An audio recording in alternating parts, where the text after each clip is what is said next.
Au lendemain des élections législatives, les Verts posent leurs conditions pour une éventuelle participation au nouveau gouvernement. Et s'il y a eu accord entre les deux partis avant l'élection, les lendemains s'annoncent plus difficiles quand on aborde des dossiers aussi sensibles que la politique énergétique de la France. Un exemple local, l'usine de retraitement de la Hague, sur laquelle socialistes et Verts ont une position totalement opposée.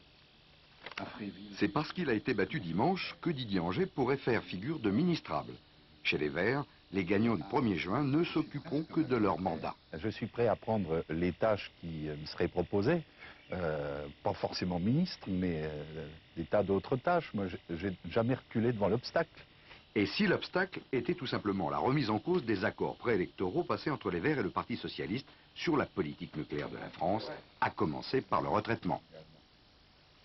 Localement, ils ne respectent pas l'accord passé entre les Verts et le Parti socialiste, qui ne dit pas aujourd'hui arrêtons le retraitement, mais qui dit arrêtons tout nouveau contrat EDF et tout nouveau contrat des pays étrangers. Il faut revoir cette question du retraitement. Débat d'avant-campagne, débat d'après-campagne.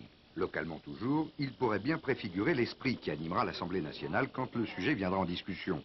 Le tout nouveau député socialiste de Cherbourg, Bernard Cazeneuve, sait déjà ce qu'il défendra. Je suis favorable à la poursuite du retraitement et c'est le combat que je mènerai dans les semaines qui viennent. Je suis favorable à ce que se mette en place une veille sanitaire permanente à proximité des sites industriels les plus fragiles. Et je suis favorable à ce que se mette en place sur le site de la Hague, et je crois que ce sera le rôle de la commission de la Hague que de le faire, des contrôles indépendants. Cela dit, l'accord s'exprime en termes de moratoire jusqu'en 2010 sur la fabrication du nouveau combustible, le MOX, et sur la mise en service de nouveaux réacteurs. Question posée pour les tranches 3 et 4 de la centrale de Flamanville. On ne décrète pas la création de 2 réacteurs supplémentaires. Je pense que le grand débat que l'ensemble des formations de la majorité appellent de leur vœu sur la politique énergétique du pays permettra aussi de trancher cette question. Quelles limites vous pouvez mettre, et je dirais éminemment sur le centre de retraitement de la Hague? Eh bien, si ce nouveau gouvernement décidait de faire une usine de MOX, comme l'a demandé le PS local ou comme l'a demandé la droite locale, c'est, à mon avis, une rupture des accords passés. C'est tromper l'électeur, et ça, c'est inadmissible.